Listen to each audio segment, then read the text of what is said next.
al próximo sábado el parcial. ¿Bien? Todavía no lo anunciamos, vamos a publicar el día en el Facebook. Bien.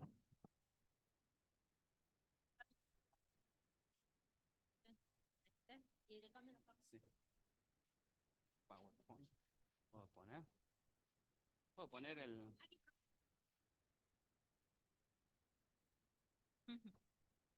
Bien, ahí está. Ya se lo reconoce. No sé cómo lo cuido este pendrive, te digo. Es viejísimo. Pero no encuentro así de los grandotes, porque los otros son así, ¿viste? Esos ya se me perdieron varios.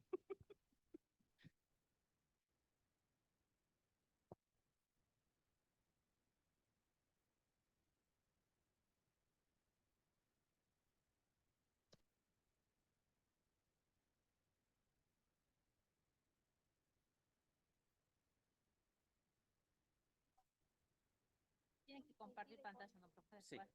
Y acá le dejo para que lo pase. Ok. Ahora pongo para compartir pantalla. A ver, se encarga, ¿dónde está? Este es de Zoom. ¿Ya, En el Zoom. ¿ya inició? Sí. Está acá. Ahí.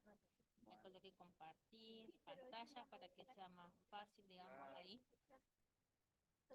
Y ya directamente va acá. Pero compártela. Buenísimo. De las dos formas estaba bien. Está, bueno, listo.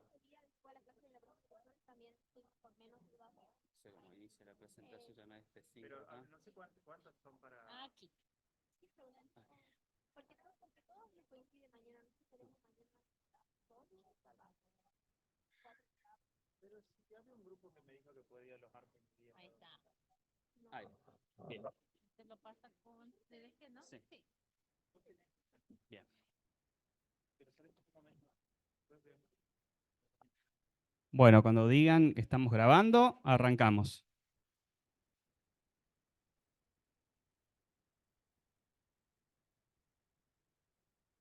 Bueno, creo que ya está iniciando la grabación. Bueno, vamos a arrancar justamente hablando del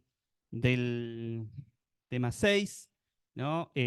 Vamos a ver tecnología y transformación en la producción, los cambios de la modalidad de trabajo en Europa, en las regiones coloniales, relaciones sociales capitalistas, acumulación originaria del capital, ganancia, salario, plusvalía, la fábrica como configuración socioeconómica y cultural. Los textos son, que es el capitalismo de Spiegel, en la ficha de cátedra número 4, introducción al movimiento obrero de Pla, y qué tipo de organización es el Estado, de la ficha de cátedra número 2, de la profesora Gressol. Lo vamos a hablar hoy y mañana, es un tema larguísimo, complejo. No sé por qué le sacan fotos, chicos, si está en el aula virtual. Estos son los textos que están en los programas, es demasiado obvio que saquen fotos y graben esto, ¿no? Bueno, y para comenzar, justamente estaba discutiendo con mi pareja esto de lo del capitalismo, que lo venimos discutiendo desde hace unos días, que es el tema central que vamos a ver, y a partir de ahí vamos a ver justamente lo que es la conformación de la clase obrera, ¿no? Y a partir de eso también vamos a ver la conformación de los nuevos estados nacionales, los estados republicanos o los estados, ya sean los que quedan como semimonárquicos, pero que adoptan esta conformación socioeconómica y cultural que es el modelo capitalista como base de su funcionamiento social. Y como este modelo, a partir de finales del siglo XVIII y principios del siglo XIX, se va imponiendo en un proceso largo de transición, juntamente con el modo de producción esclavista y el feudalismo, y cómo termina ocupando todas las regiones del mundo y cómo se termina imponiendo hasta nuestros días este modelo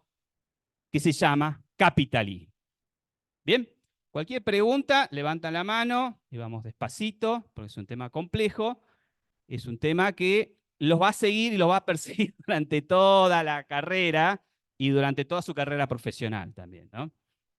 Así que, bueno, le vamos a dar los elementos básicos, en otras materias van a poder profundizar aún más los conceptos.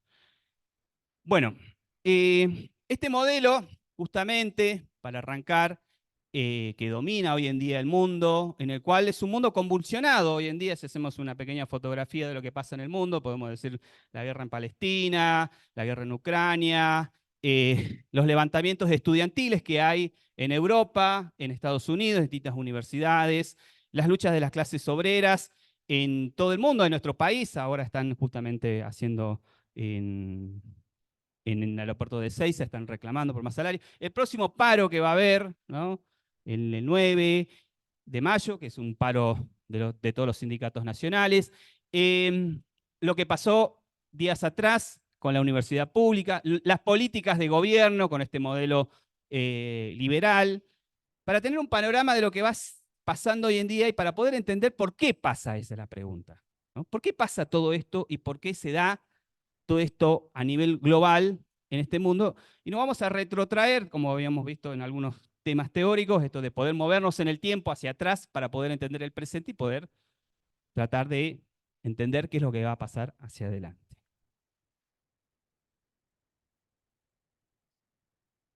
Nos vamos a ubicar primero el dónde y el cuándo, ¿no? Siempre lo primero que tenemos que ubicarnos. Vamos a hablar justamente siglo XVIII, mediados del siglo XIX. Vamos a ubicar en el tiempo para hablar de dónde estamos hablando. Y es en Europa.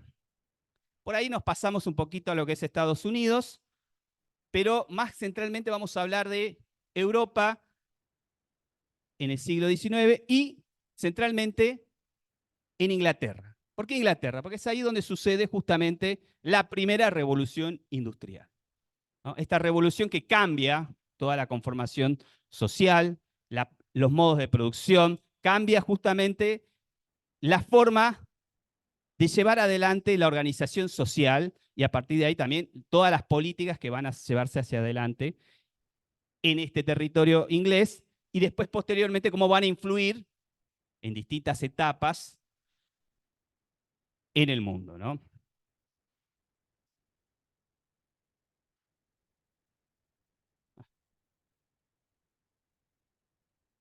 Lo primero que vamos a ver es estas burbujitas, en la cual vamos a ver, esto es digamos, en general, para poder entender los procesos sociales.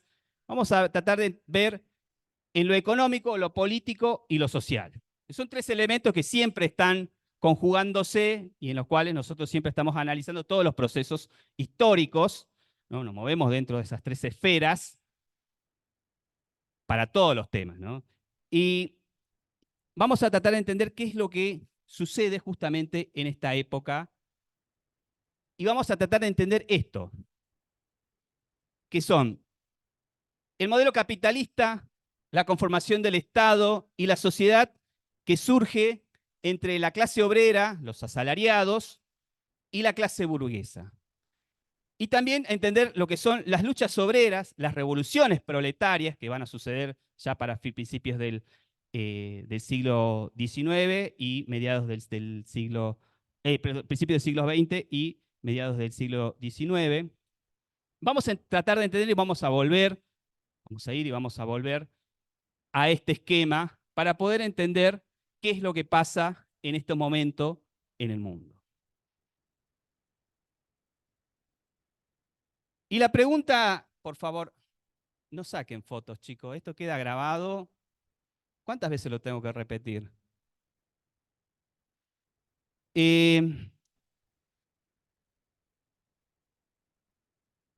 Vamos a tratar de entender justamente esto, qué es lo que pasa en el mundo, y vamos a tratar de entender este modelo, que como le dije, que domina hasta el día de hoy, que es el capitalismo, ¿no?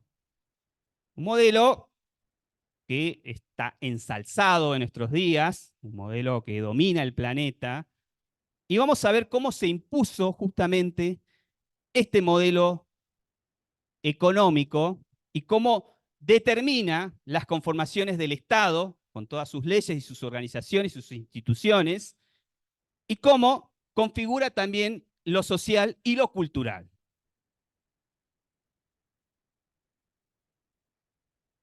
Vamos a comenzar un poquito más antes. Ya habían visto en los teóricos anteriores y en los prácticos, la formación mundial, la formación del mercado mundial en el siglo XVI y XVII, digamos, estos mercados a través de las distintas grandes empresas, como la compañía holandesa Las Indias Orientales, la compañía inglesa Las Indias Orientales, que son grandes empresas que están en sociedad con el Estado y que llevan adelante justamente el ascenso de una nueva clase social que va poco a poco se va enriqueciendo cada vez más, que esta sociedad mercantil, estos comerciantes, estos empresarios que empiezan a tener cada vez más riqueza durante este periodo y que en ciertos momentos equiparan o superan a la riqueza de la clase noble.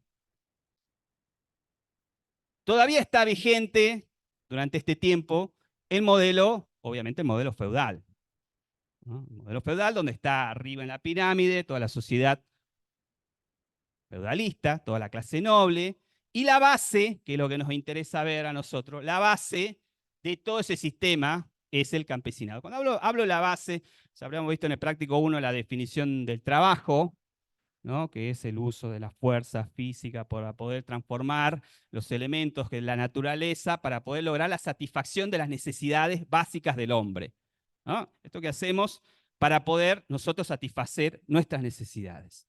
Que son varias las necesidades, que tenemos necesidades básicas, ya lo habrán visto en los prácticos anteriores, son las necesidades de calor, alimentación, protección, seguridad, y que se satisfacen en este momento en el feudalismo quien pone la fuerza mayor de trabajo para poder llevar adelante y motorizar todo ese funcionamiento en el feudalismo. El campesino. El campesino a través de los tributos, a través de la venta, de su producción. Gracias. Es el componente central, la base más grande, la base más ancha, que pone justamente toda la fuerza de trabajo para que todo ese sistema se sostenga. Sin el campesino, todo el sistema se cae. ¿Quién aporta los tributos, los impuestos? El campesino. ¿Quién va a trabajar los campos? ¿Quién produce el alimento? El campesino. ¿Quién va a través de sistemas de sanciones que se le hace a los campesinos para que vayan a prestar servicio de la servidumbre, ¿no? A los señores feudales y poder mantener y construir todos los caminos, los castillos, ¿no? Mantener el sistema de comercio? ¿Quién pone toda la fuerza? El campesino. Entonces es la base fundamental de todo este sistema. En paralelo se produce el sistema esclavista, el modo de producción esclavista, en el cual la base de toda la producción es la fuerza del esclavo. El esclavo es un producto, ¿no? A través de que es comprado en el mercado y que es usado para producir en distintas regiones de América y África. Y que es la fuerza motora, la que pone la energía, que todos los días el esclavo sale y trabaja los campos, y es que produce la materia prima para venderse a este nuevo mercado mundial que está empezando a crecer. Entonces tenemos ahí los dos elementos básicos, los modos de producción, y de ahí saltamos al modelo que vamos a analizar hoy día, el modelo capitalista. Y en el modelo capitalista, la base más ancha de toda la fuerza de trabajo es justamente el trabajador asalariado, que es distinto del campesino. Vamos a entrar después en definiciones más específicas. ¿Qué lo distingue del esclavo? Básicamente porque vende su fuerza de trabajo en un mercado, es una mercancía. El esclavo no recibe un salario, no vende su fuerza de trabajo. Y si bien el campesino comercia con lo que produce, ¿no? Pero no recibe un salario a cambio de eso. Es lo que lo diferencia en cada uno de los momentos. Este momento, esto está conviviendo en el mundo. Estos tres modos existen. En América, el modo de producción esclavo, en Asia y en África. En Europa, el feudalismo todavía está dominando. Y empieza a surgir en ciertas regiones este nuevo modelo que está dirigido por una nueva clase social que es la burguesía, que empieza a emerger, estos sectores burgueses que empiezan a tener cada vez más riqueza a través del comercio, con el control del mercado mundial, y que se hacen y se apropian de una gran cantidad de riqueza que se produce en el mundo. Acá aparecen justamente también los bancos, todas estas sociedades, estas grandes empresas, que son sociedades que van acumulando una gran cantidad de riqueza que nosotros lo denominamos justamente la acumulación primaria del capital. O la acumulación temprana del capital. Se va acumulando una gran cantidad de riqueza que permite a estos sectores poco a poco ir surgiendo y tomando cada vez más importancia en las sociedades europeas. Y la pregunta central, ¿qué es el capitalismo? Hay varias definiciones, nosotros vamos a tomar estas definiciones que son de Marx, justamente, que dice que es un sistema económico en el que los medios de producción son de propiedad privada,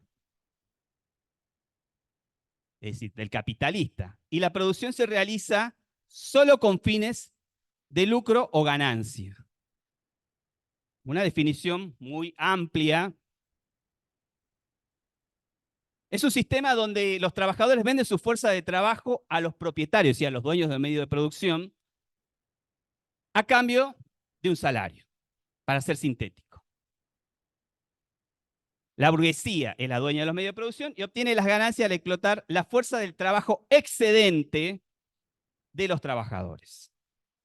Este modelo, vamos a verlo teóricamente, y después lo vamos a ver ya en casos particulares, es el modelo y esta definición es lo que se va a implantar a partir del siglo XIX hasta nuestros días. Ustedes lo conocerán al capitalista como el empresario, el que es dueño de los medios de producción, y el trabajador lo único que tiene para vender es su fuerza de trabajo. Cuando hablamos de fuerza de trabajo, muchos dirán, no, bueno, pero es la fuerza física. No, no, incluye mucho más que eso, ¿no? Incluye el conocimiento que tiene el trabajador también, ¿no? Incluye también otro elemento que es su tiempo, que es también algo que se comercia. Hasta el día de hoy, si te van a abocar a un trabajo, dice, bueno, yo sé tal tarea, en tal tiempo, la realizo y por eso cobro un dinero. Eso funciona así en el mercado, ustedes lo deben entender claramente, porque es el sistema en el que vivimos. Y es esa la fuerza de trabajo, estos tres elementos. El conocimiento, el tiempo y el esfuerzo y la fuerza, justamente. Son los elementos con los cuales va a comerciar como mercancía el trabajador. Y acá emerge esta burguesía, que justamente que es la que lleva adelante a través de esta capitalización, de esta acumulación temprana del capital, que es la que le permite justamente llevar adelante este salto de un modelo feudal a un modelo capitalista. Y la pregunta es, ¿por qué hace ese salto? ¿Por qué se ve justamente en la necesidad de tener que pasar de un modelo que le era rentable durante los siglos XVI y XVII y parte del siglo XVIII? ¿Por qué pasa a otro modelo? ¿Por qué se ve en la necesidad de hacer un salto a un nuevo modelo? Porque fíjese, la definición dice, la producción se realiza solo con fines de lucro o ganancia. Y en el modelo feudal, la producción, ¿quién la retenía? El señor feudal. La ganancia se la tenían que retribuir de distintas maneras, pero se la quedaba el señor feudal. Entonces, ¿qué hay que eliminar para quedarse con toda la ganancia? Al señor feudal. Hay que moverlo en otro lugar o eliminarlo, vamos a ver, porque los franceses lo eliminan totalmente. Los ingleses quedan a medias y en otros sistemas desaparece y emerge solamente un solo modelo. Es justamente esto, es la necesidad de esta ganancia en la cual estos, con la conformación del mercado mundial, estos sectores burgueses comerciantes, se dan cuenta que la rentabilidad llegó a un tope. Ya no se puede obtener más rentabilidad. Hay que pasar a otro modelo de producción.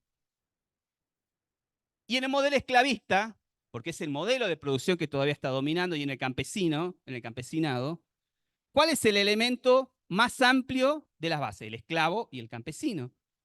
¿Y cuál es el elemento más caro que hay dentro de ese sistema de producción? El esclavo y el campesino. ¿Qué es lo que hay que eliminar de la ecuación? Al esclavo y al campesino, justamente. Por eso Inglaterra inicia un proceso en contra de la esclavitud.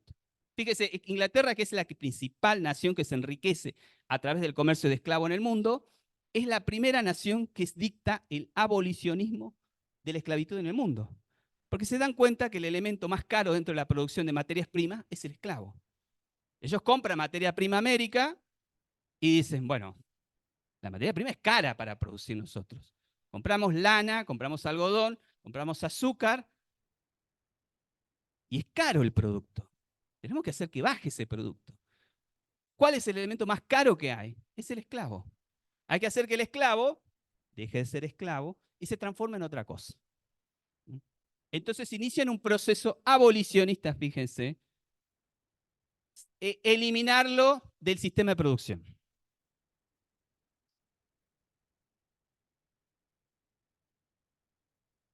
Con fines de obtener mayores ganancias.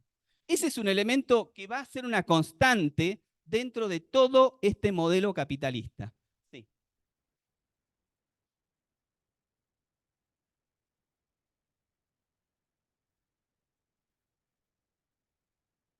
Exactamente. El esclavo, el productor, el señor esclavista, el que tiene justamente las fincas de producciones de materia prima, tiene un costo grande con el esclavo. El esclavo es un elemento caro, caro de obtener, es decir, caro de comprar, y caro de mantener también. Porque el esclavo, no podés hacer que se te enferme el esclavo, sino justamente el día de la cosecha no te lo va a cosechar. Tenés que mantener su salud, tenés que mantener su alimentación, tenés que darle lo básico, ¿no? Tenés que otorgarle un alimento, una seguridad. No vaya a hacer que el esclavo se te escape, ¿no? O se peleen entre ellos, se enferme. Hay que garantizar eso, y todo eso tiene un costo. Y es un costo que después se termina aplicando dentro del producto final, que son estas materias primas, y que son cada vez más caras. Cada vez son más caras, más caras, más caras, y que justamente hacen que nuevos sectores burgueses vean la necesidad justamente de tener que eliminar estos dos elementos del sistema, que son el campesino y el esclavo.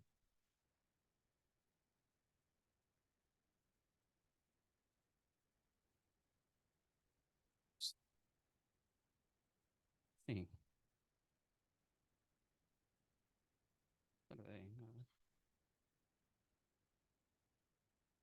Ahí está.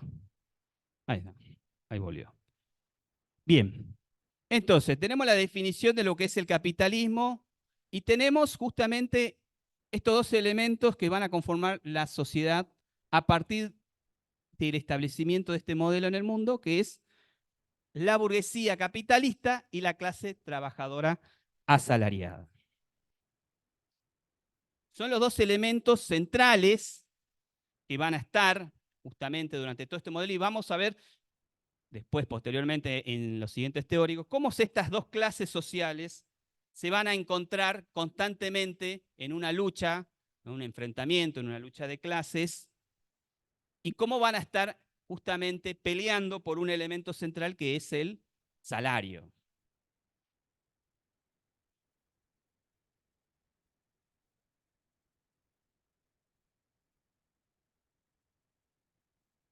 Y en este modelo nos tenemos que preguntar cuáles son las relaciones sociales que se establecen. ¿Cuáles son las relaciones de producción? Es decir, cómo se establece la producción entre el trabajador asalariado y el burgués. ¿Quiénes son los que producen? ¿Y qué se produce? Porque esto va cambiando a lo largo del siglo XIX, siglo XX y del siglo XXI. Bueno, ustedes sabrán que no se produce lo mismo, no consumimos los mismos productos que se consumieron hace 100 años. Y no son los mismos quienes producen. sino también para quiénes producen y qué formas de producción tienen eso. Son preguntas que quedan abiertas para que vayámoslas respondiendo justamente. Y es acá donde también se establece, sí.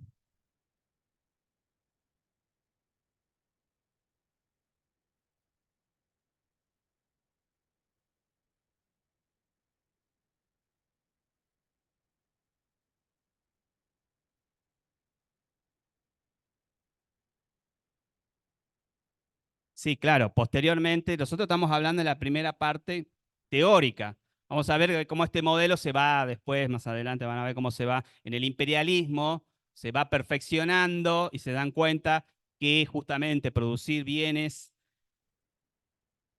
no es donde se obtienen la mayor, producir bienes de consumo, productos finales, no es donde está la mayor cantidad de la ganancia, ¿no? Sino que es justamente en el mercado financiero es donde se establece la mayor cantidad de ganancia, ¿no? Y en el imperialismo vamos a ver justamente todas estas ideas de libre mercado, de libre competencia, en cómo llegan a la conclusión que la libre competencia no es tan buena como se creía, sino que la mejor solución es el monopolio de los mercados, es decir, quedarse con todo el mercado y controlar los precios de los productos. Pero eso lo vamos a ver un poquito más adelante. Entonces, vamos a tratar de entender quiénes son estos dos elementos centrales dentro del capitalismo. La clase burguesa capitalista, ¿no? Que es la dueña de los medios de producción, del capital, del trabajo y del excedente del asalariado. Tomen en cuenta esta palabra del excedente del asalariado porque es un concepto que lo vamos a analizar cuando veamos el tema del plusvalor. La clase trabajadora, bueno, vende su fuerza de trabajo por un tiempo determinado a cambio de un salario. Es una definición básica, no dispone de los medios de producción y este concepto final es que no produce para sí mismo. A diferencia del campesinado, que sí producía para sí mismo. Tenía una parte de la producción que la producía para sí mismo, para garantizar su subsistencia. Tenía sus animales, tenía su campo y parte de la producción se la apropiaba. El trabajador de esclavo tampoco produce para sí mismo, pero no recibe un salario a cambio. Es lo que lo distancia y lo diferencia centralmente de un trabajador asalariado. Fíjense la distancia que es muy pequeña, que solamente que recibe el salario. Bien. El capitalismo es un sistema que funciona a partir de la generalización de las relaciones sociales, económicas, políticas entre asalariados y capitalistas. Estamos en eso. Las relaciones sociales entre los trabajadores asalariados y la burguesía o la dueña de los medios de producción, que va a variar, ¿no? El término. Burguesía, empresarios, comerciantes, van a variar a lo largo del siglo XIX y del siglo XX. Nosotros usamos el concepto de burguesía porque es un concepto científico, ¿no? Es un concepto base para poder entender porque nace justamente los primeros grandes capitalistas se llaman burgueses. Hay leyes a favor de la burguesía y por eso se lo toma justamente este elemento central en este surgimiento de este modelo capitalista. ¿Mm? Y también se toma el elemento como trabajador asalariado del proletario, que son las proles en la antigua Roma, que eran los hijos de alguien, ¿no? Y entonces se lo toma como alguien que está dependiendo de algo. Entonces se lo toma también como ese elemento, que también es un elemento central, un elemento del concepto científico del proletariado, que son varios, ¿no? Y en este modelo de producción aparece la fábrica. Habíamos visto en el teórico anterior, habíamos visto con la profesora esto del trabajo, la primera etapa del trabajo artesanal, del trabajo domiciliario y del manufacturado. Estas etapas en la cual se va pasando de un proceso de producción artesanal, ¿no? Donde el artesano en un taller con aprendices produce una pieza única una pieza irrepetible, no puede ser repetida, por más que se intente, puede ser parecida, pero no es la misma, para un mercado muy acotado, muy pequeño. El trabajo domiciliario es una mejora a ese proceso, porque el trabajo artesanal tiene un límite en la capacidad de producción. Entonces, para poder aumentar la producción, se establece, estos comerciantes se dan cuenta que pueden usar al campesino también como parte de la producción fuera del taller. Se le entrega la materia prima, hace una elaboración del producto y luego en un periodo determinado se lo retira. Y eso se lo lleva a otros talleres y se termina de elaborar la pieza final. Supongamos un poncho. Se compra la lana del mercado americano, de Estados Unidos, del sur de Estados Unidos, un gran productor de algodón, pero sí, de algodón, no la lana, del algodón, se lo lleva, se lo hila, ¿no? Hay alguien que lo hila manualmente, se lo lleva a un campesino que tiene una hilandera, la hila, se toma el hilado, se lo lleva a otro campesino que lo teje, ¿no? O lo tiñe a la lana, la tiñe, pongamos la segunda etapa, la tiñe. Sale campesino a otra etapa que la termina confeccionando a la pieza final, que recibe ya todos los hilos teñidos, y lo termina convirtiendo en una pieza final que es un poncho. Esto toma un largo proceso de producción. Tiene varios problemas, porque el campesino no se dedica tiempo completo a la producción. Una parte de su tiempo que la dedica a su campo, tiene sus animales, porque también tiene otras responsabilidades con el Estado feudal. Tiene que pagar tributos. Entonces, tiene que producir, pero también tiene que garantizarse su alimentación. Entonces, esta parte de la producción la toma como una parte de un trabajo extra.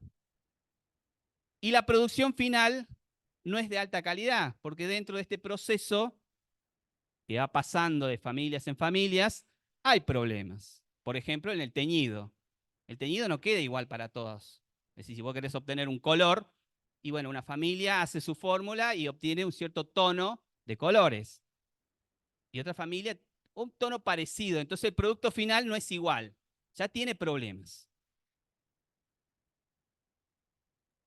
Y se desarrolla finalmente la manufactura como una etapa de mejora de estos procesos, que es tomar justamente toda la etapa de producción dentro de un solo taller, para lograr maximizar primero los tiempos y también la producción, y garantizar la calidad en la producción. Es decir, ya tenés un solo sector que que hace el hilado y un solo sector que hace el teñido. Entonces todos los colores son iguales. Entonces los productos van a ser todos similares. Y van a reducir el tiempo, porque no tienen que estar esperando que el campesino se lo entregue. Van una semana y le dicen, la próxima semana te lo entrego, y va y no lo terminó porque, no sé, le pasó algo en el campo, se enfermó y no se lo entregó a tiempo. Tiene demoras. Y esta manufactura se perfecciona con la maquinofactura. ¿De dónde aparece este elemento que hace que se transforme justamente la producción y se termina estableciendo lo que nosotros conocemos como la primera revolución industrial en Inglaterra? Y aparece con estas máquinas la fábrica.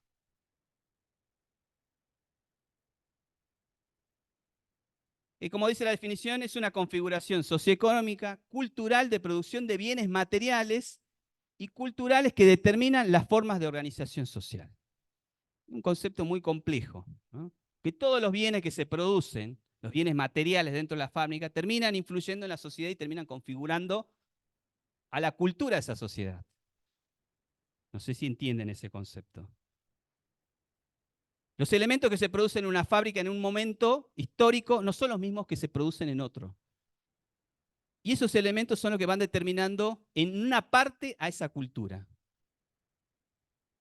Si podemos ver la producción del siglo XIX, las primeras etapas, podemos ver, por ejemplo, telas, lanas, fundiciones de hierro y metal, que son las que determinan justamente cómo se va, con qué elementos se va a satisfacer las necesidades de esas sociedades. Y con eso va a formar su cultura. Va a ser una parte de la conformación cultural. Si lo comparamos en el siglo ya XIX, son otros elementos, obviamente más complejos, y que también van conformando de manera distinta la cultura. Igualmente pasa en nuestros días. Hay elementos y bienes que son producidos en estas fábricas y que son los que determinan justamente gran parte de su cultura. Me refiero a todos los elementos que tienen, todos los bienes que tienen ustedes, todos, fíjense, todos los elementos que los rodean a ustedes, es lo que hace ser parte de su cultura. No es la misma la que estuvo hace 50 años. Y son estos bienes materiales justamente los que determinan la forma de organización social también. Determinan las políticas, determinan dónde se va a comprar el producto, dónde se va a reparar el producto o no se va a reparar, qué se va a consumir. Y todo nace de este elemento central que es la fábrica y que comienza en este periodo con la revolución, la primera revolución industrial. ¿Vamos bien hasta ahí? Bien, vamos a hacer un alto largo acá. Estoy tratando de resumirlo. Este es un modelo de producción generalizado en el sistema capitalista. Tenemos la fuerza de trabajo como un elemento central, ¿no? El tiempo, el conocimiento y la fuerza corpórea. Las materias primas, que se adquieren ya sea de la naturaleza o son manufacturadas o maquinofacturadas, dependiendo de la etapa. Y la máquina,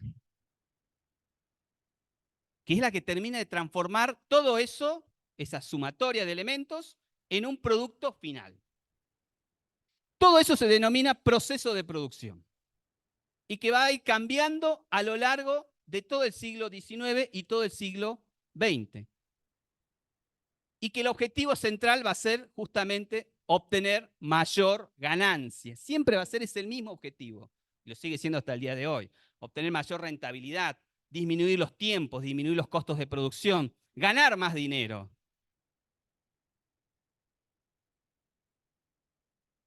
Todo esto se va a transformar en productos. Y estos productos se va a transformar en un elemento, que es lo que Marx encuentra dentro de su análisis, que son los valores. ¿Qué es un valor? Un valor que puede ser cambiado por otros valores. Es decir, que tiene un cierto valor en el mercado y que puede ser cambiado ya sea por especies o por dinero. ¿Qué es lo que hacemos todos los días? ¿Qué hacemos? Vamos a comprar algo y eso tiene un valor de cambio, porque ustedes lo van a usar, un valor de cambio y un valor de uso, y dependiendo de eso va a ser establecido ese valor en el mercado. Y eso termina incorporándose en los distintos mercados del mundo, que están en plena expansión. Los mercados asiáticos, los mercados africanos y los mercados americanos. También parte de los mercados europeos. Esta síntesis es lo que va a llevar adelante después las modificaciones. Se van a modificar, obviamente, la fuerza de trabajo, las materias primas, la maquinaria, los procesos de producción también van a ser modificados, los costos de producción también van a ser modificados, los productos también van a ser distintos y sus valores en el mercado. Y nosotros lo entendemos bien porque vivimos una inflación constante y sabemos que los valores de los productos no son lo mismo que hace un par de meses. ¿No? Tiene todo un esquema de explicación por qué vale más que hace unos meses. Nosotros lo entendemos porque vivimos en una inflación hace varios años y entendemos que estos valores de los productos finales tienen elementos distintos que hacen que valgan más o bajen un poco. Casi nunca es que valgan menos, ¿no? Son pocas las veces. Y que se encuentran en el mercado donde nosotros vamos todos los días a consumir. Cuando hablamos de mercado no estoy hablando del supermercado. No estoy hablando del mercado de acá, del Almirante Brown, de frutas y verduras. Estamos hablando del mercado mundial, ¿no? Del mercado donde se incorporan todos estos productos que son llevados de manera masiva a las distintas naciones que están en este momento todavía pensando en conformarse como nuevas naciones, en las colonias, o en estas naciones que todavía no son naciones, que son todavía sectores de la sociedad que no están organizados en grandes estados como lo pasa en los territorios africanos, que también consumen todos estos productos. ¿Alguna pregunta?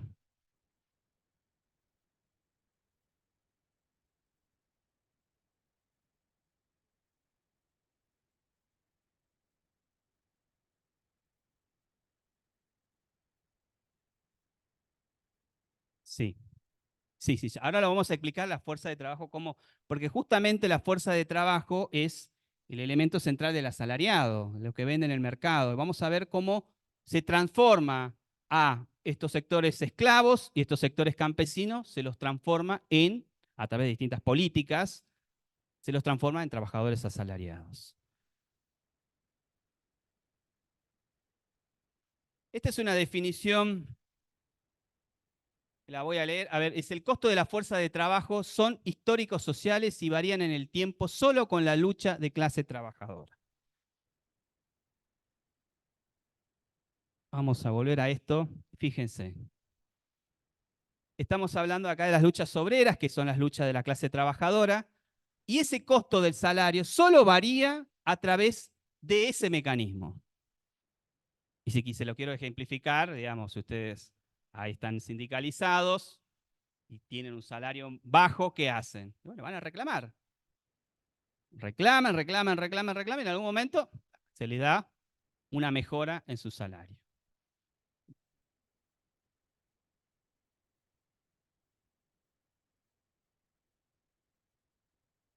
Y cuando dice son históricos sociales, quiero decir que no nos quedamos solamente en este momento de la historia, sino que nos podemos trasladar hacia mucho más atrás y posteriormente a este periodo, y vamos a ver cómo varía justamente este valor del salario. Solamente se da a través de la lucha de la clase trabajadora. Es decir, el salario no depende de un esquema que te pueden decir, bueno, este va a ser el salario mínimo, sino que va a depender siempre de la lucha de la clase trabajadora. Y esto va a ser una constante a partir de acá, del siglo XIX, y vamos a ver cómo las distintas organizaciones de los trabajadores van a pelear justamente por este elemento que es su salario, para poder mejorarlo en distintos tipos de organizaciones, para poder mejorar. ¿Y cómo sigue esto en el siglo XIX? ¿Y cómo va a desembocar en grandes revoluciones, en grandes enfrentamientos militares? Y sigue hasta el día de hoy, porque es el paro próximo del 9. Porque justamente están buscando que los salarios mejoren de todos los trabajadores. Fíjense, sintéticamente, eso está de la lucha de clases, sigue en el tiempo hasta el día de hoy. Y es la única manera para poder mejorar los salarios. La otra definición dice, el trabajo es la única fuente de todo valor. Es lo único que produce plusvalor y es la base del capital. Acá vamos a detenernos con lo que es el plusvalor, porque justamente todo se transforma a través de la fuerza de trabajo. Todo, absolutamente todo. Es decir, hay alguien que le pone energía, ¿no? Le pone conocimiento, le pone su tiempo y transforma. Y eso se transforma en otra cosa que tiene un más valor. Si ustedes agarran algo de la naturaleza, lo modifican, ¿no? Agarran un tronco, le inyectan su conocimiento, lo convierten en una pieza de artesanía, eso ya no vale lo mismo que el tronco. Tiene otro valor en el mercado. Pero eso se transformó solamente a través de la fuerza de trabajo. Y es esto lo que habíamos visto tanto en el modelo feudal, en el modelo esclavista y en el modelo capitalista, que es la base de toda el cambio de los valores de los productos. Es decir, toda la riqueza de estos sectores burgueses proviene de la fuerza de trabajo de estos trabajadores. Y vamos a ver cómo hacen justamente para que se queden con esa riqueza. Es lo único que da valor a los productos, solamente la fuerza de trabajo. Y el capital solo crece porque el trabajador la hace crecer, no crece de otra manera. Es decir, si no hay alguien que está todo el día trabajando, no se valoriza. Y esto está demostrado, sin ir muy lejos, ustedes los han vivido, en la última pandemia. ¿Qué pasó en la última pandemia? Se paralizó todo el planeta. Todo el planeta dejó de producir. ¿Qué pasó con los productos? ¿Crecieron? No. Habían barcos dando vuelta llenos de petróleo sin saber dónde tirarlo. Te regalaban un buque petrolero a $1. Imagínense, $1. Un buque petrolero es una locura. Voy a pensar que un litro de nafta infinita está más de $1.25 más o menos. Justamente fíjense cómo caen los valores en el mercado porque no hay esta fuerza de trabajo. Es lo único que produce. Y acá nos vamos a detener porque justamente hay varias teorías. Están los liberales, están los marxistas, que son dos teorías que se enfrentan y que dicen todo lo contrario, ¿no? Los liberales dicen que bueno, no es la fuerza de trabajo. Dicen que es justamente la capacidad del capitalista de inyectar el capital y a través de ese capital poder transformar justamente los elementos de la naturaleza y poder producir la ganancia. Y por eso hay que beneficiar al sector capitalista. Es un modelo que se está hoy día en discusión. Ese modelo que hay que beneficiar a la clase trabajadora, hay que dejarla un poco de costado porque no es la que produce riqueza. El modelo del pensamiento marxista dice todo lo contrario. Dice la base de la producción y lo que produce valor es justamente la fuerza de trabajo. Y eso lo podemos experimentar todos los días. Ustedes cuando hacen una tarea, ¿no? Dice, bueno, yo lo hice, ¿no? Yo le di fuerza, le di energía y eso se transforma en otra cosa. Todos los días hacemos esta cotidianidad. Y acá aparece este elemento que dice plusvalor. Plusvalor o plusvalía lo van a encontrar. Que significa lo mismo. Plus viene la palabra más y valor es el valor que tiene un producto final. Es decir, que se produce más valor que tenía el producto originalmente. Esa valoración que se suma solamente se produce con la inyección de la fuerza de trabajo. Y vamos a ver cómo se hace en el modelo capitalista para poder adquirir y quedarse estos sectores burgueses con ese plusvalor. Y acá aparecen dos elementos que lo hemos visto, el trabajo necesario, ¿no? Que lo hemos visto creo que en los primeros teóricos y en el práctico 1, que habla justamente de lo que ustedes hacen, lo que hacemos cotidianamente, ¿no? Que nos garantiza, en general, nuestra supervivencia. El trabajo necesario para garantizar nuestra supervivencia. ¿Qué necesitamos nosotros como humanos para poder sobrevivir? Necesitamos alimentación, todos los días nos alimentamos, protección, bueno, no nos mate algo. Los elementos de la naturaleza son graves, ¿no? Que es el río, el que uno cruce, se muere.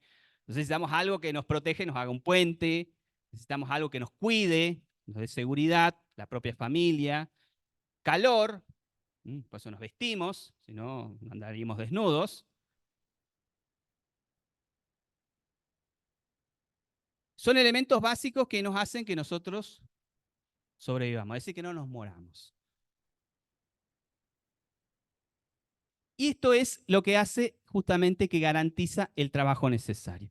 En el campesinado, este trabajo necesario estaba garantizado. El campesino tenía sus gallinas, tenía sus animales, producía sus huevos, su carne, producía una huerta, los alimentos y satisfacía estas necesidades básicas. Tenía su pequeña propiedad, que no era de él, pero la tenía y la podía usar para hacer usufructo de ella. Era todo dueño, digamos, la clase noble era dueño de todas las tierras, pero podía hacer uso, podía extraer los recursos de la naturaleza, hacer leña, cazar otros animales para poder, en caso de que no llegase a satisfacer sus necesidades básicas, poder garantizárselas.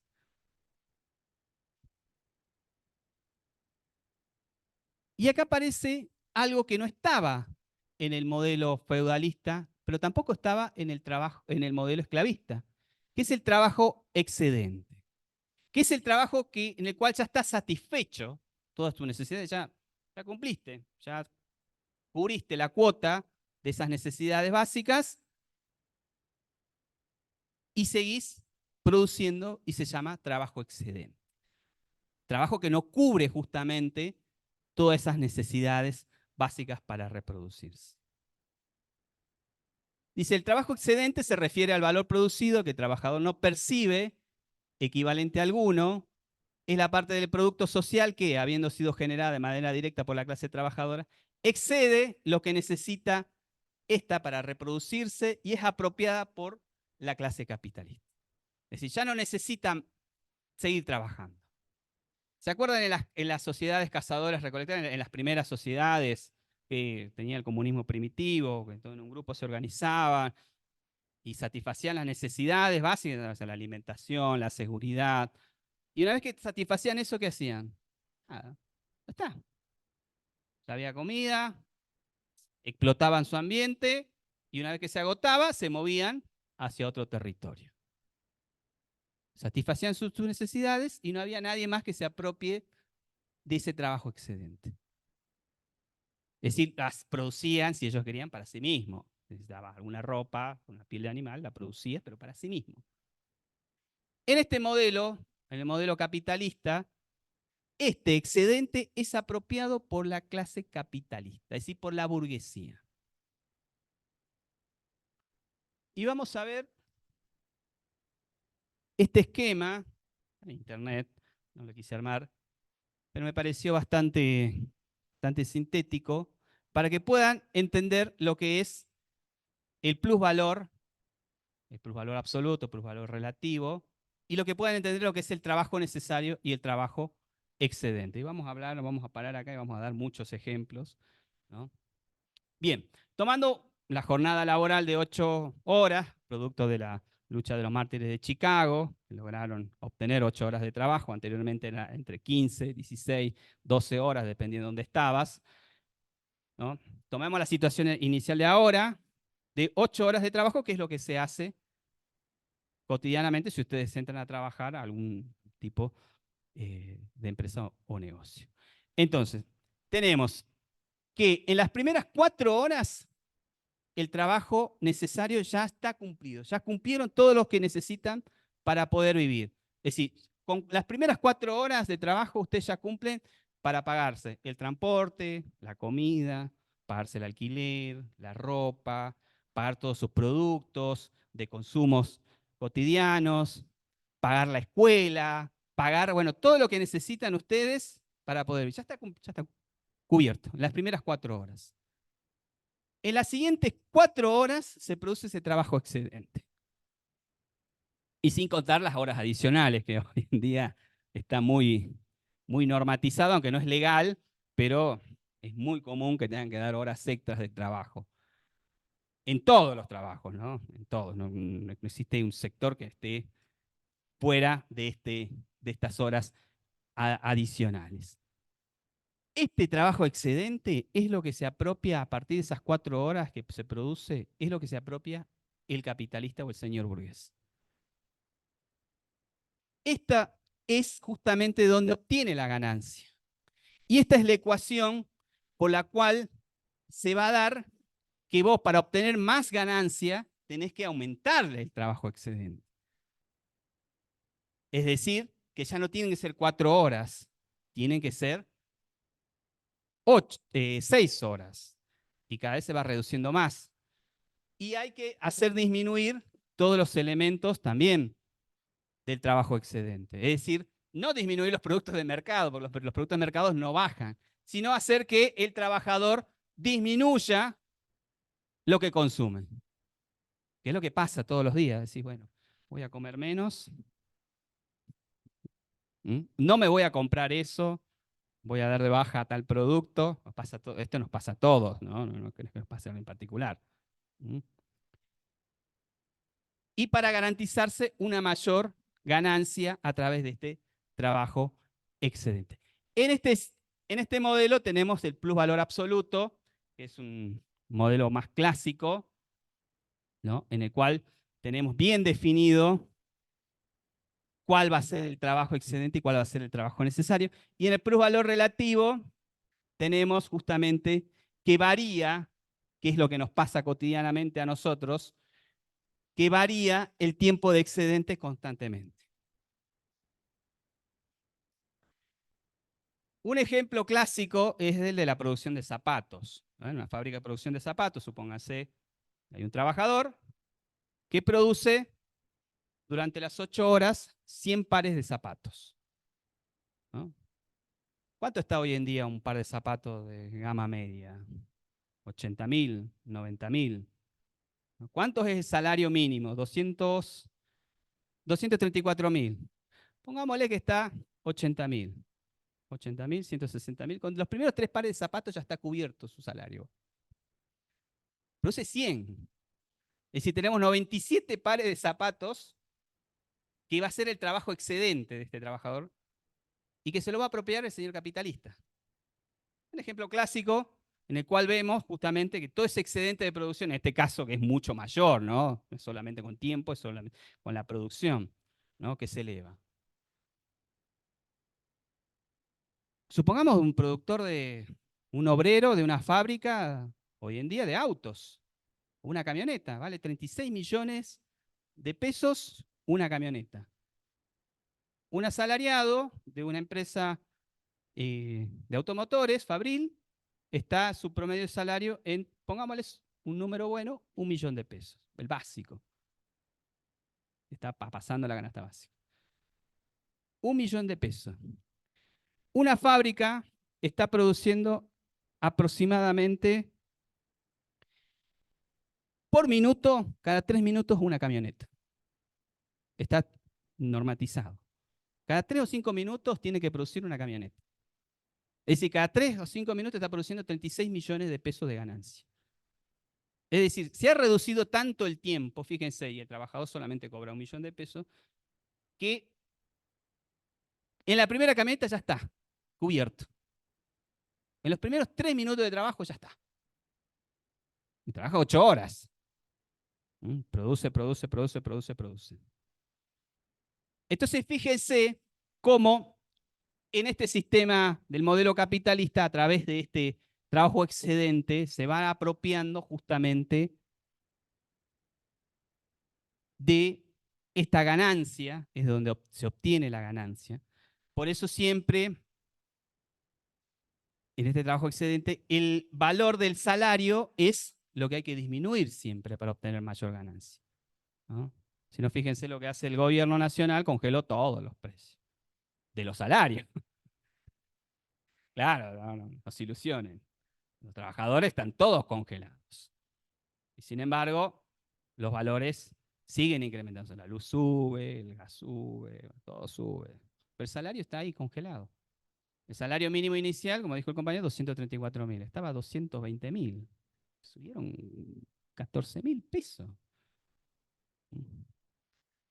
Claro, igual que el bono que dio el gobierno de la provincia. Bueno, fíjense dónde va a sacar la ganancia el gobierno para poder obtener esa gran capitalización que dice tener justamente en el superávit, ¿no? ¿De dónde lo saca? Bueno, preguntas, porque esta es una parte que vamos a parar un ratito. ¿Preguntas? ¿Quedó claro? Sí.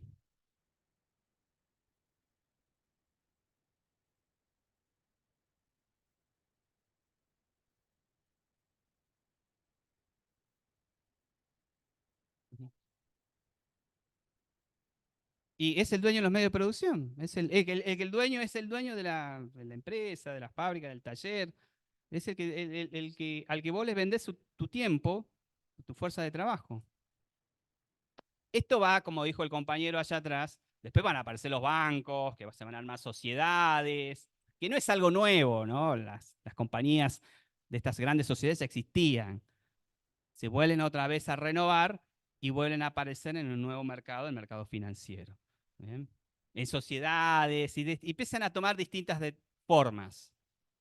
Pero centralmente es este sector capitalista el que se queda con ese trabajo excedente. ¿Alguien más?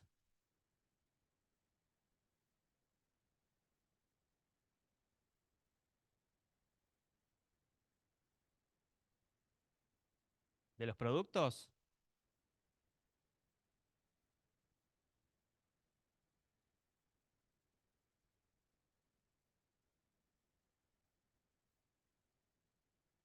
Bueno, está en esto. El producto final está basado justamente en todos estos elementos que se van modificando. Está modificando la calidad de la materia prima, la calidad de la fuerza de trabajo, es decir, el valor de la fuerza de trabajo, el tipo de máquina, ¿no? Que va a determinar los costos de producción y el proceso de producción que te va a dar un producto de mayor calidad. Esto va a ser una constante en la modificación. En este momento se establece ya para las primeras fábricas el sistema de producción burocrático, ¿no? El sistema burocrático es un sistema que va muy rígido, por eso se llama burocrático, que todavía existe en la administración pública, muy rígido de etapas. Para hacer la segunda etapa tenés que sí o sí complementar la primera etapa. No podés pasar a la siguiente etapa. Y obtenés, después que tenés todas las etapas cumplidas, obtenés el producto final, ¿no? Esto es en la primera etapa, en la primera parte del capitalismo, perdón. Después esto se va a perfeccionar, se va a cambiar todos estos procesos y se va a modificar, van a venir distintos sistemas de producción, ¿no? Después aparece el Fordismo, que lo perfecciona este sistema. Después aparece el Toyotismo, que perfecciona aún más este sistema. Después aparece en el neoliberalismo un sistema mejorado de producción, ¿no? Que hace que los productos sean de mayor calidad y tengan menores costos. Pero todo esto va a ser una constante, ¿m? Que va a ser siempre modificada. Siempre alguno de estos elementos va a buscar modificarse. Y el elemento que más se modifica es el primero, la fuerza de trabajo.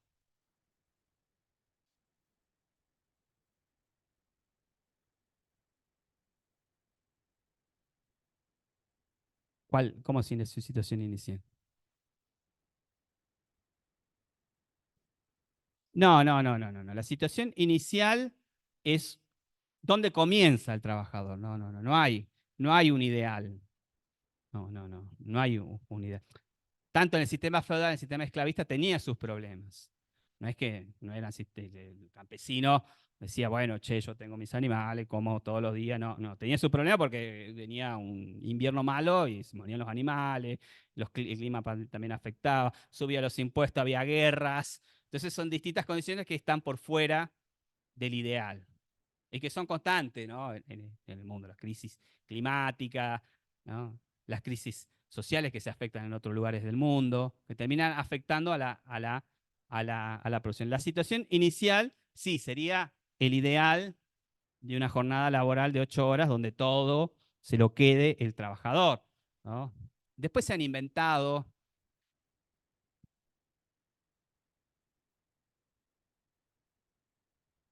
Sí, sí, sí, sí, sí, sí, sí, donde todo el trabajador se quede con todo. Ese sería el ideal. Que el trabajador se quede con todo lo que produce. No, sí existió, sí existió. Existió. Los trabajadores se organizaron. Vamos a ver distintas formas de organización, cómo se van organizando y cómo después esto desemboca en un estado que se llama el comunismo en Rusia, que influye sobre otros estados, en la cual la clase trabajadora es la que domina el estado y garantiza toda la satisfacción de sus necesidades. ¿Bien? Eso en teoría, pero después tiene muchos problemas hacia adentro. Pero son dos modelos que se enfrentan. Uno, el modelo dominado por la clase trabajadora, que se llama el comunismo, y otro modelo dominado por el modelo capitalista, que se enfrentan en constantes luchas y que casi terminan en una tercera guerra mundial. casi. Fíjense estos dos modelos, cómo se van a enfrentar estas dos clases sociales dentro ya en el siglo XX.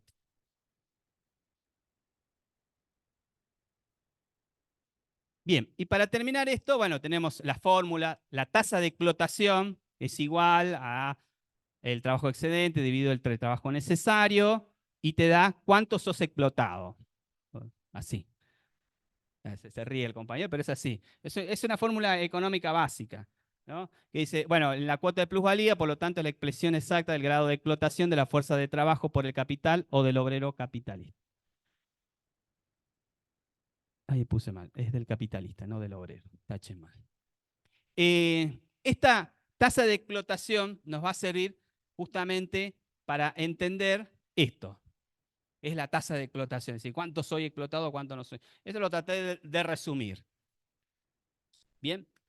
Y acá tenemos el trabajo necesario, que dice que es distinto del trabajo del salario. ¿Por qué es distinto? Si dice, bueno, pero si yo trabajo y satisfago mis necesidades, ¿no? Yo trabajo, yo me compro todo porque yo trabajo. Es una frase, dice, no importa, yo trabajo. Se dijo en las redes sociales, habrán visto en los últimos meses, ¿no? No importa lo que pase, yo trabajo. Bueno, fíjense que ese trabajo necesario no satisface, es decir, satisface las necesidades, pero no las cubre con el salario. Es decir, ese salario no llega a cubrir esas necesidades básicas del hombre. Y esto tengo millones de ejemplos. Un maestro que trabaja más horas extras, que vende los fines de semana empanadas, y tiene otro trabajo para poder ¿qué? Lograr satisfacer esas necesidades básicas, ¿no? Gente que tiene 2 trabajos, ¿cuánto conocerán algunos que tienen 2 trabajos? Hasta 3 trabajos algunos. ¿Mm? Tiene 3 salarios para poder llegar a satisfacer lo básico. Por eso es distinto esto del trabajo necesario y del salario. No llega a satisfacer. Y esto pasa desde un principio, no es algo que pasa hoy en día. Desde un principio, cuando se impone este modelo, el trabajo necesario nunca es satisfacido por el salario. Desde un primer momento. Y acá aparece esto de la tasa de explotación entre el trabajo necesario y el trabajo excedente. Si en un ideal sería mayor el salario, nos garantizamos lo necesario para sobrevivir. Tenemos todo.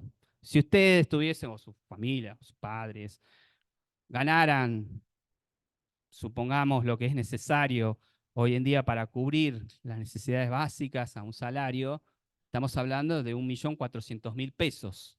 Podrían cubrir, creo que la mayoría podría cubrir con 1.400.000 pesos eso, ¿no? Llegaría a fin de mes, diría. Llegaría. Se ríen los compañeros, los chicos. Llegarían. ¿Pero cuánto es el salario? El salario mínimo está en 234.000 pesos y de ahí sube la canasta básica a 600.000 pesos y el salario de un trabajador hoy en día de la administración pública está entre 500.000 pesos y 1.000.000 de pesos, los que cobran mejor. Fíjense, estamos lejos todavía de poder llegar a esa idea. ¿Cómo hace el trabajador? Y bueno, busca otro trabajo. ¿Qué es lo que le pasa a todo el mundo? Busca otro trabajo. ¿Mm? O reduce las tareas, ya no, digamos, hace lo que antes contrataba a alguien y lo hace la misma persona también para poder generar un ahorro. Si fuese mayor, estaría garantizado.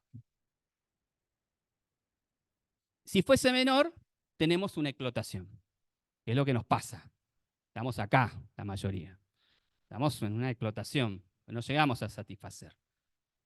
Y acá le hice una línea, como una sumatoria, pero ya por debajo de eso, que ya no llegamos para nada, estamos en lo que se denomina superexplotación, sintéticamente.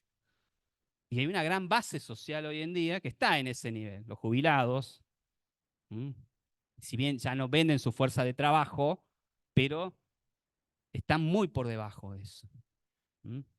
O como decía un compañero de los municipales, que un trabajador municipal, por ejemplo, en La Quiaca, está ganando 80.000 pesos. Está súper explotado. Y así hay muchos ejemplos. Un trabajador calificado, un médico que estudió muchos años, se especializó, su salario no pasa de los 600.000 pesos. Es decir, no está llegando a cubrir lo necesario. También está en la tasa de explotación. Y esto trae como consecuencia lo que vivimos cotidianamente: reclamos, protestas por la mejora de su salario. Sí.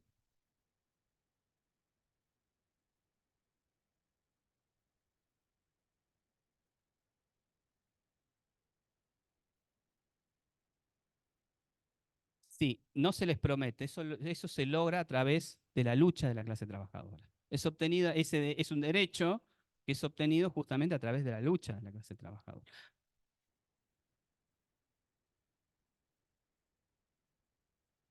Sí, sí, todo el tiempo. Fíjense cómo se modifica ahora con la ley bases, que el despido, que la indemnización por despido, que es el mayor salario que cobras durante los últimos 12 meses, eh, se lo tenía que pagar, salir de la ganancia del sector capitalista, del empresario. Pero ahora te lo traen de tu salario para garantizarte si vos mismo tu autodespido, ¿no? Es decir, si no llegabas con tu salario, imagínate si lo dividís y lo tenés que poner más chiquito todavía, ¿no? Y lo de los jubilados también, bueno, que es también una acumulación, uno hace los aportes durante 30 años para las mujeres, 35 años para los varones, estamos hablando de, y tenés que cumplir una edad, porque no es tampoco que solamente con los años de aporte estás cumplido, ¿no? Las mujeres de 60 años para jubilarse y los hombres 65, y ahora lo quieren pasar a 68, porque dice que vivimos más. Sí, así dicen, así dicen los discursos que anda dando vuelta, que lo quieren pasar a 68. ¿Ustedes se imaginan trabajar hasta los 68 años? ¿Cuántos años tiene usted en promedio? 20, 23. ¿Y tienen años de aporte? ¿Alguien tiene un año de aporte? Allá hay un año. Te faltan 30 y 29.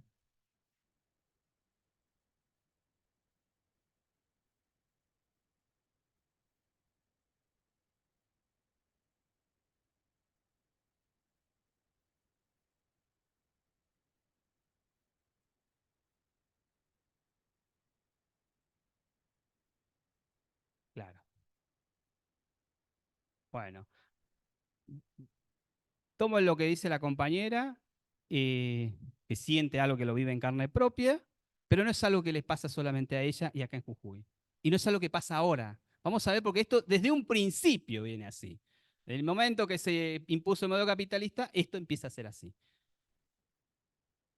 Y no es solamente que le pasa a los trabajadores jujeños, le pasa a los salteños, le pasa también a los franceses, les pasa a los estadounidenses, le pasa también a los que viven en Sudáfrica, o los que viven en Hong Kong, o los que viven en Japón, o en cualquier ciudad del mundo, porque todos somos trabajadores dentro de este modelo, que es el modelo capitalista.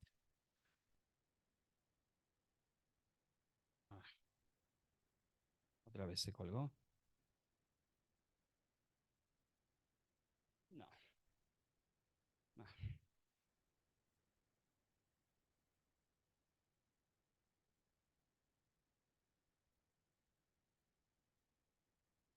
Bien, entonces, para ir cerrando, el capital solo crece porque el trabajo lo hace crecer, no hay otra manera. ¿Mm? Es decir, si no se pone trabajo, ese capital no crece. Es la única manera de que el capitalista obtenga esa rentabilidad, esa ganancia. Y dice, el ascenso y mejora de las condiciones de la vida del trabajador depende de varios factores, pero centralmente es la lucha de clases, la lucha por sus mejores su salario, que hace que se eleve el precio de su salario, el valor, se valorice su salario y su fuerza de trabajo.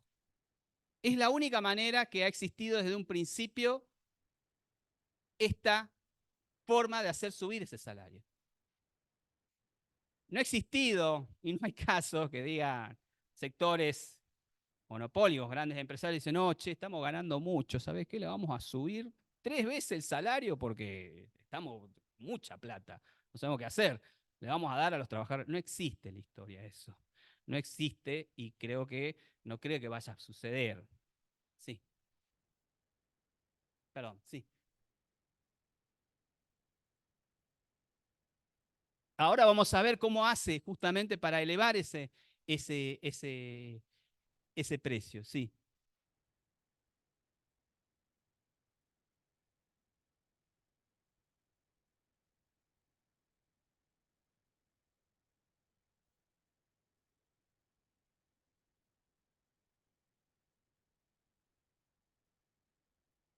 Sí. Bueno, nada de eso existe en este momento. Ni la escala salarial, ni la jubilación, nada de eso existe. En la primera revolución industrial, nada de eso existe. No hay escala salarial, no hay derecho a jubilación, no hay nada. Es decir, el trabajador solamente va y comercia con su fuerza de trabajo y si tiene suerte va a conseguir un salario. Todo esto se obtiene después de muchas luchas, y cuando digo luchas, estoy hablando de enfrentamientos violentos que cuestan vidas, que se enfrentan los trabajadores contra estos sectores capitalistas, contra sus fuerzas opresivas, y después de muchas luchas, muchas masacres, logran obtener estos beneficios, que no es automático. No es que se les otorgó el beneficio de la jubilación, el derecho de vacaciones, nada de eso, ni siquiera una base de un nomenclador de lo que debería cobrar. Nada de eso. Todo eso se va estableciendo solamente a través de esta lucha de las clases entre la clase obrera y la clase burguesa. Esa es la única forma y vamos a ver cómo se establece. Y vamos a entrar justamente en este tema, vamos a ver cuánto vamos con el tiempo. Vamos bien. Este nos vamos a alargar hasta el próximo teórico de mañana. Y vamos a ver la historia del movimiento obrero. Cómo justamente estos movimientos de asalariados logran obtener todos estos derechos que ustedes conocen hoy en día y que cada vez tratan de ser recortados cada vez más. Y que han sido recortados, ¿no? No quiero decir que hoy en día se van a perder algunos derechos. Muchos derechos han sido obtenidos y han sido perdidos. Es una batalla constante que hay. Una lucha entre dos sectores, entre dos clases sociales, que son las que conforman la sociedad del modelo capitalista. Y vamos a retrotraernos un poquito a lo que hablamos hace rato de el trabajo artesanado, el domiciliado y el trabajo manufacturero, lo que preguntaba la compañera de cómo se hace, cómo se los convirtió estos campesinos en asalariados. ¿Cómo se convirtió a estos esclavos en asalariados? Hay toda una etapa en la cual vamos a ver en la que se produce esta concentración mayor de trabajadores obreros asalariados en la primera revolución industrial, la vamos a ubicar en Inglaterra. Y vamos a ver que, porque esto pasa en Inglaterra, no es que pasaba acá en Jujuy, pasaba en Inglaterra, en la cual el trabajo artesanado, que ya era un trabajo artesano, que ya existía durante miles de años, estuvo el artesano que produce la pieza, que le vendía a alguien que se la podía comprar, centralmente se la vendía a la clase noble, que era la que podía pagar esos productos, y que tiene una forma de producción particular, ¿no? Tiene un taller, tiene sus técnicas, tiene un conocimiento, tiene aprendices que le va transmitiendo ese conocimiento, tiene una especialización de tarea, no es lo mismo un artesano panadero y un artesano metalúrgico, no es lo mismo.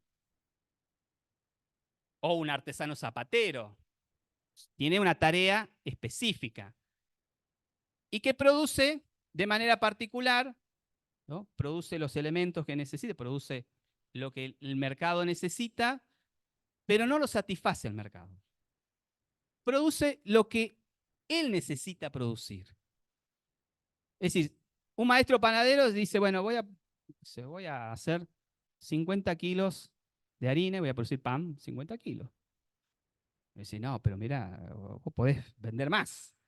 Le diría, viene otro, y dice, no, pero vos podés vender 200 kilos y te lo van a comprar. No, dice, yo con 50 kilos ya tengo satisfecho todo. Ya está. Pagué la harina, le pagué al aprendiz, amorticé las máquinas, pagué los tributos, ya está. Y me queda todavía tiempo para ir a trabajar en mi campo. Ya está. Satisfecho. No necesita generar mayor producción. En este trabajo artesanado, justamente para que lo veamos, empieza a involucrarte esto de la expansión de eh, de las potencias europeas, cuando hablamos de Inglaterra, con la incursión en los mercados asiáticos. ¿Se acuerdan que querían llegar a Asia, sí o sí? Y cuando se llegan a Asia se dan cuenta que los indios, los hindúes, tenían mayor tecnología que las de ellos. Se dan cuenta que producen mejores productos. Las telas son muchísimo mejores que las que producen ellos. Llegan con los barcos después de viajar varios meses y llegan a venderle una tela. Y dicen, pero vos me vas a vender esto. No te lo vamos a comprar. Entonces, se dan cuenta que su producción de sistema artesanado no sirve. No sirve para expandir los mercados mundiales. Entonces, llegan a la conclusión que lo que hay que hacer es igualar o mejorar la producción de los hindúes. ¿Y qué hacen? Bueno, le roban la tecnología. Lo primero que se hace. Para igualar al otro, le roban la técnica, el conocimiento y la tecnología.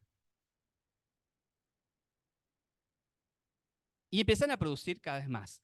Y en este sistema de producción, que aparecen las máquinas, estas hilanderas, las primeras máquinas hilanderas, porque los hindúes tenían una rueca que iban hacían así todo el día, y hilaban. Lo que pasa es que los hindúes son muchísimos, ¿no? Entonces pones así a 1000 hindúes que te hilen y te hilan toda una cantidad de toneladas de lana o de algodón. Pero también tienen productos de materia prima mucho mejores que los que tienen ellos. ¿Dónde planta algodón? ¿Dónde se puede plantar algodón en Inglaterra? En ningún lugar.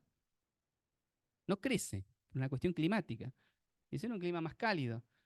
Entonces tienen que ocupar otros territorios, colonizarlos y ponerlos a producir a través, y que alguien tiene que poner la fuerza. Entonces poner a los esclavos. Entonces, esta acumulación del robo de tecnologías, las mejoras de las tecnologías, empieza a generar un sistema que se ve superado en la producción y que tiene que ser mejorado. Y acá aparece el sistema intermedio, que es el trabajo domiciliado o domiciliario, que es en el cual se mejora el proceso. Se mejora el proceso pasando justamente estas distintas etapas, como le dije, lo del algodón. Uno te lo hila, otro te lo tiñe y otro te lo convierte en una pieza final, en un paño, que era un elemento que se comerciaba enormemente, que competía con los mercados hindúes. Fíjense, ¿a quién le querían vender paños? A los hindúes, a los africanos y a los americanos. Pero centralmente a los mercados asiáticos, porque eran mercados grandes de consumo. A los chinos, que siguen siendo mercados grandes, ¿no? Hasta el día de hoy. Mercados enormes. Ayer, hace una semana, fueron las elecciones en India, porque casualmente hubo 990 millones de votantes, imagínense. Son mercados enormes. Y no es toda la población, solamente los votantes. Bueno, en este sistema de trabajo domiciliado se va perfeccionando justamente y se va aumentando la producción. La tasa de producción aumenta. Se distribuyen las tareas en distintas etapas y se aumenta la producción y se mejora la producción. Pero sigue teniendo problemas este sistema, que es que los productos no son terminados de la misma manera, están en distintos tiempos y hay un gran mercado que satisfacer, que es lo que hace que esto se vaya mejorando. El mercado sigue creciendo. No solo es el mercado asiático, el mercado africano empieza a consumir cada vez más y el mercado americano cada vez empieza a consumir más. Entonces se necesita producir cada vez más. Y es acá donde esta acumulación primaria del capital produce la inversión en mejoras de técnicas y tecnologías.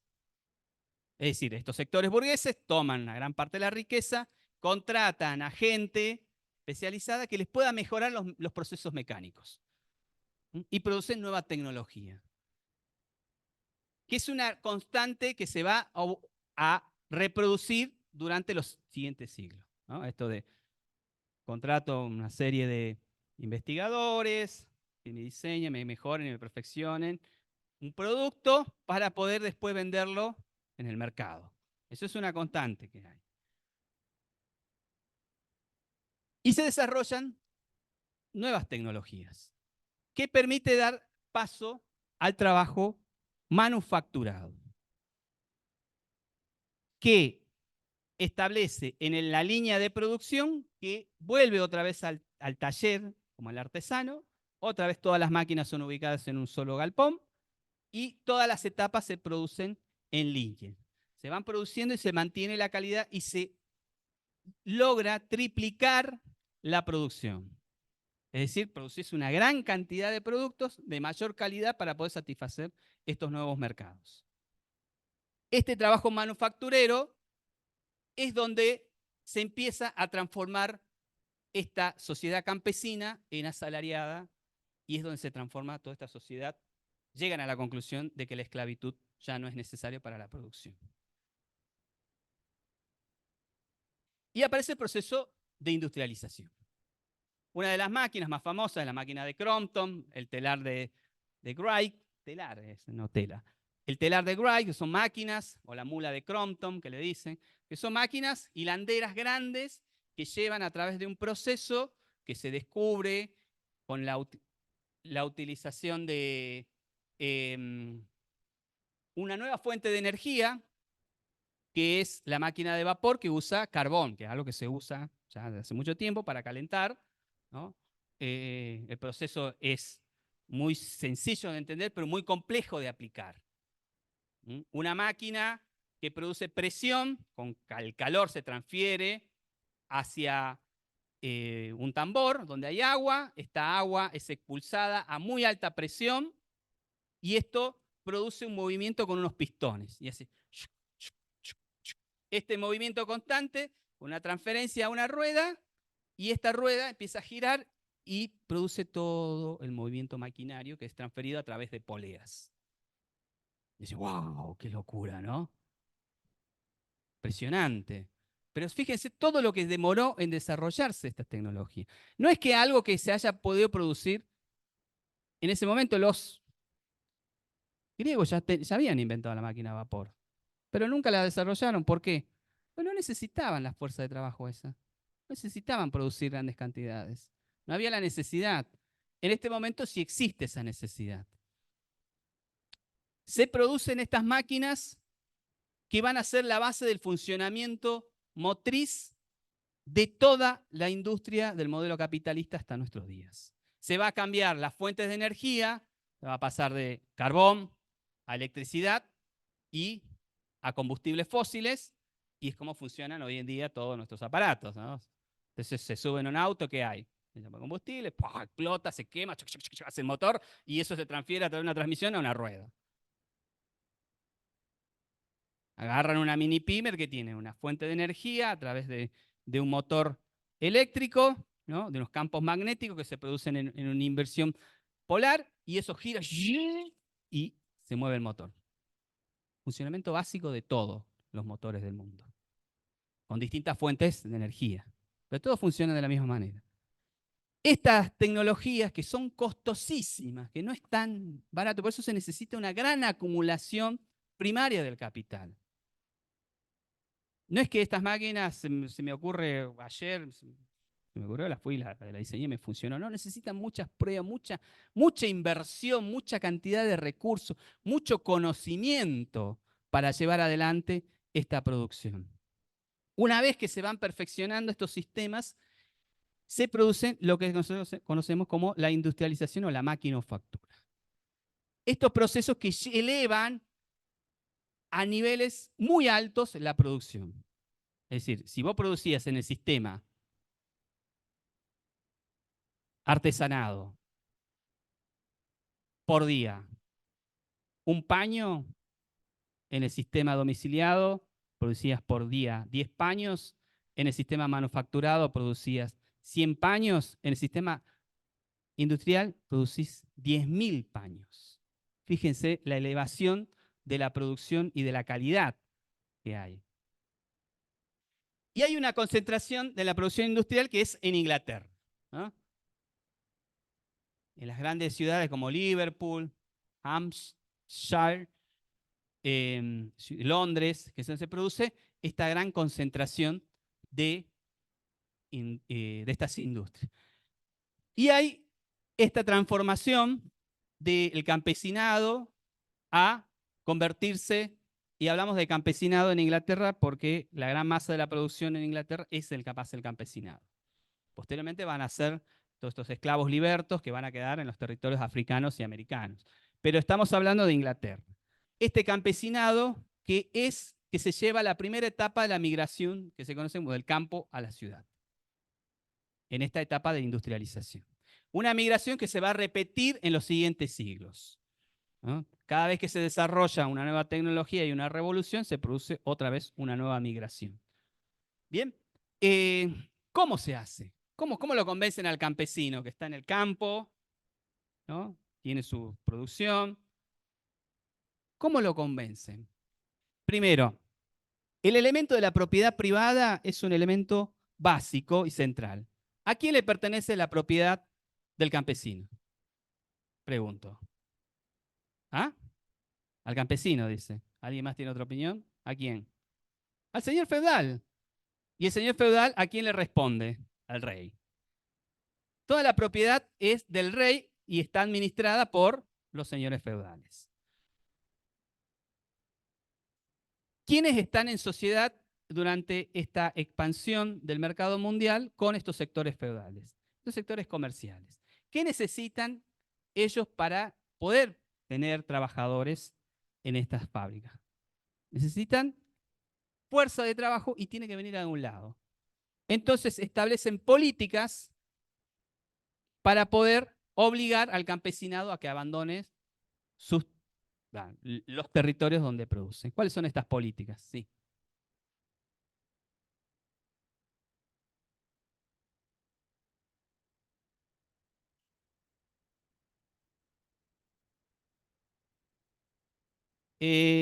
Sí y no. Son más brutales las políticas. No te dicen si vos producís esto, no te dan a optar. Por ejemplo, una de las políticas es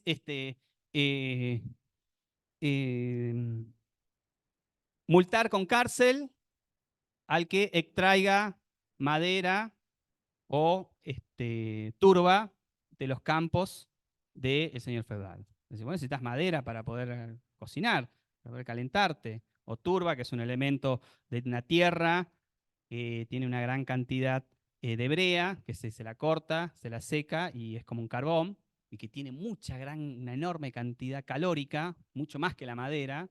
Entonces, te prohíben que la saques. Entonces, ¿qué hace el campesino? Pues no puedo más. El campesino tiene un territorio, pero no tiene un bosque dentro de su propiedad, ¿no? Te prohíben la caza, te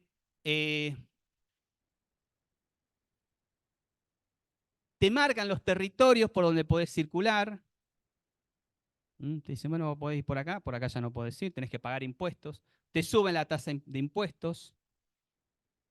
Las cantidades de tributos son mayores.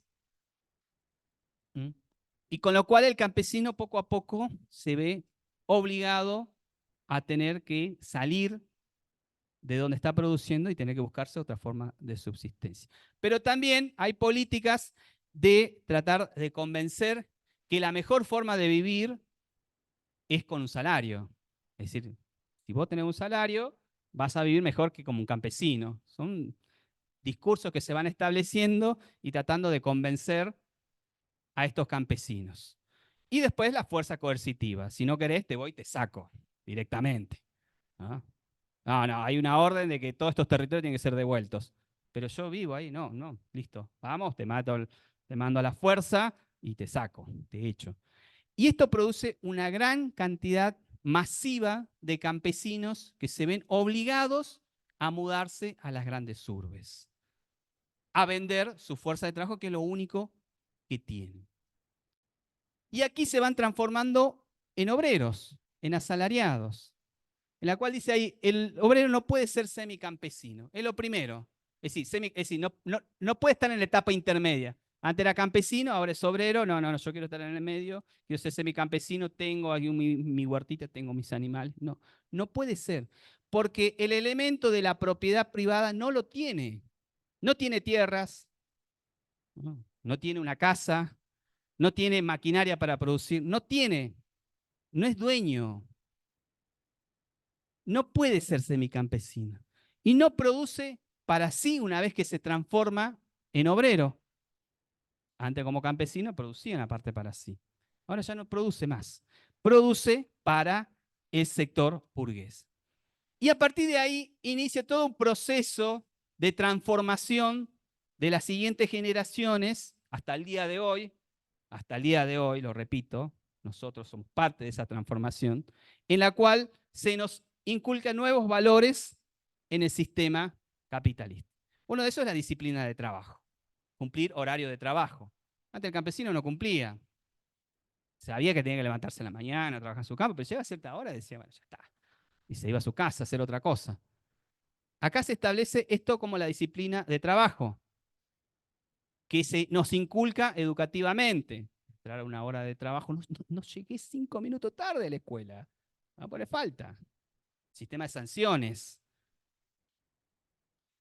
La disciplina de trabajo es uno de sus primeros elementos que se implementa porque, fíjense estos discursos que decían los sectores burgueses, decían que los trabajadores obreros son indisciplinados y vagos.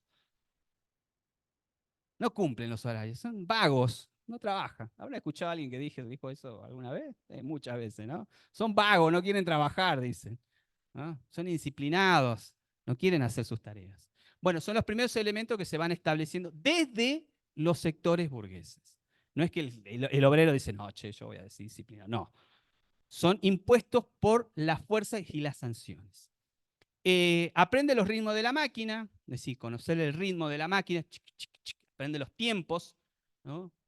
El tiempo pasa a ser un valor sustancial y elemental del trabajador, ¿no? Porque no solo es el tiempo que vende, sino también el tiempo que está trabajando. Eso pasa hasta el día de hoy, chicos. Se van y tienen un tiempo de trabajo y le dicen, bueno, por tu tiempo te vamos a pagar por ese tiempo. ¿Bien? Y aprendés los ritmos y las formas de funcionamiento de un trabajo. Tiene malas condiciones de trabajo. Y acá es donde empieza a ver esta organización de los trabajadores. Y son estas condiciones de trabajo las que lleva poco a poco a que los obreros se vayan organizando en distintas formas de organización para poder justamente mejorar su salario y mejorar las condiciones de trabajo. Y vamos a ver qué es lo que fuerza a que estos trabajadores se organicen. Porque como dijo ahí una compañera, bueno, si tuviésemos todo el tiempo en este plusvalor, no hubiese sido necesario. Pero no, nunca existió desde un principio.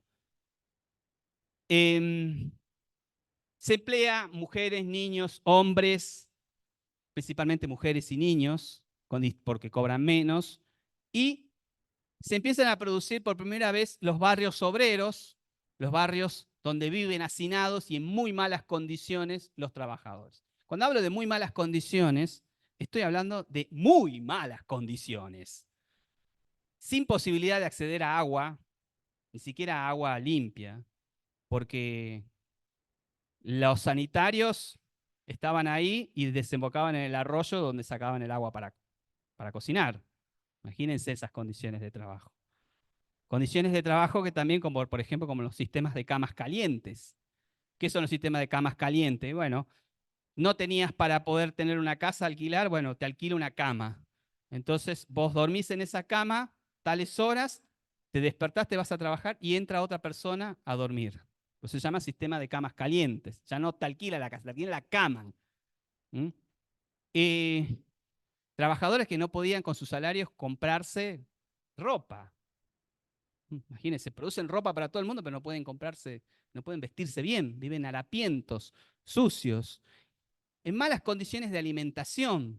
constantemente, porque no les alcanza el salario y es una condición directa, que te alimentás mal, no tenés un buen salario y comprás lo que podés, te alimentás mal.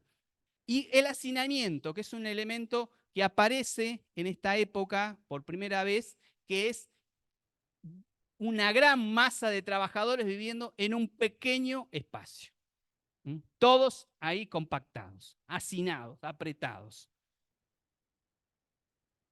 Y estas son las condiciones que empiezan a formar justamente a este obrero, a estos campesinos que se transforman en obreros y que empiezan a generar justamente, imagínense ustedes, si yo los hacino, a ustedes los pongo acá, en este espacio chiquitito, tienen que dormir, comer, vivir ahí, les doy un salario bajo, y en algún momento van a decir, che, algo hay que hacer con esto. Alguien va a decirle a usted, che, esto está mal, hay que hacer algo. Bueno, y son estos justamente, estos obreros que empiezan a pensar, empiezan a tomar conciencia de su situación y empiezan a pensar en transformar esas situaciones en las que están, en las que trabajan, y poder mejorarlas. Dentro de esto se vuelve a plantear esta gran discusión en el liberalismo inglés, que se establece como modelo en el modelo capitalista, el modelo liberal, ¿no? Que es el pensamiento de justamente de la ecuación que habíamos visto, bajos salarios generan una alta tasa de ganancia del sector capitalista. Y es una constante porque estos sectores van a tratar todo el tiempo de disminuir el salario, de distintas formas. Y una de las constantes que también se mantiene hasta el día de hoy, que es el trabajo de mujeres y niños. Digo una constante, acá todavía se han abolido el trabajo infantil. No quiere decir que esté 100% abolido, porque de vez en cuando sale una noticia de alguien que tiene un campo que está explotando niños.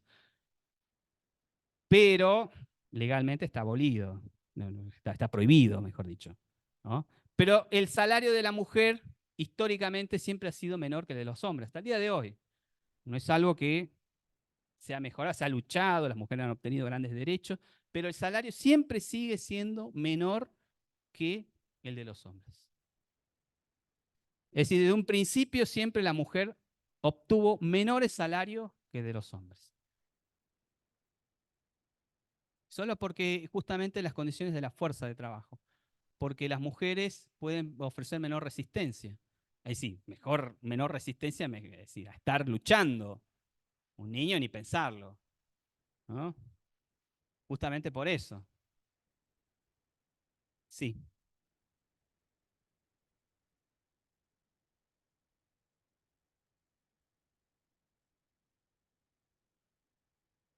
Sí. Sí.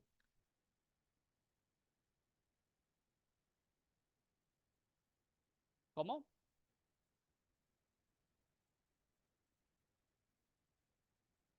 Sí. Sí. Sí, sí, sí, sí. Pasa en muchas profesiones. Muchísimas profesiones. ¿Cómo?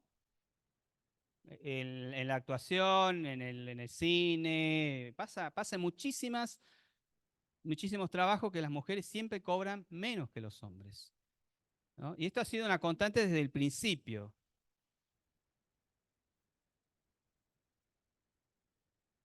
Y acá les voy a poner un ejemplo y vamos a ya ir ya cerrando para ver mañana la siguiente parte para que se queden pensando en este esquema que lo saqué del libro El Manifiesto y del Capital.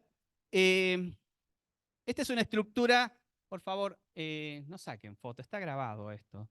Es una estructura de una familia tipo con 2 hijos, ¿no? En Barcelona a mediados del siglo XIX, una estructura del salario y de la conformación alimenticia de la que hay para que se queden pensando, ¿no? Una familia con 2 hijos, padre, madre y 2 hijos, tiene de desayuno para los niños un mendrugo de pan, es decir, un pedazo de pan, una pieza de pan, ¿no? Y un vaso de agua. Luego desayuna.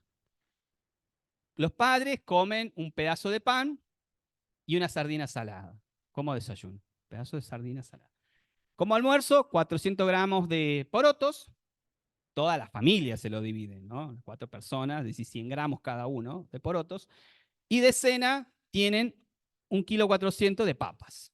Esa es su alimentación cotidiana de una familia trabajadora a mediados del siglo XIX. Y lo que nos interesa analizar es este dato.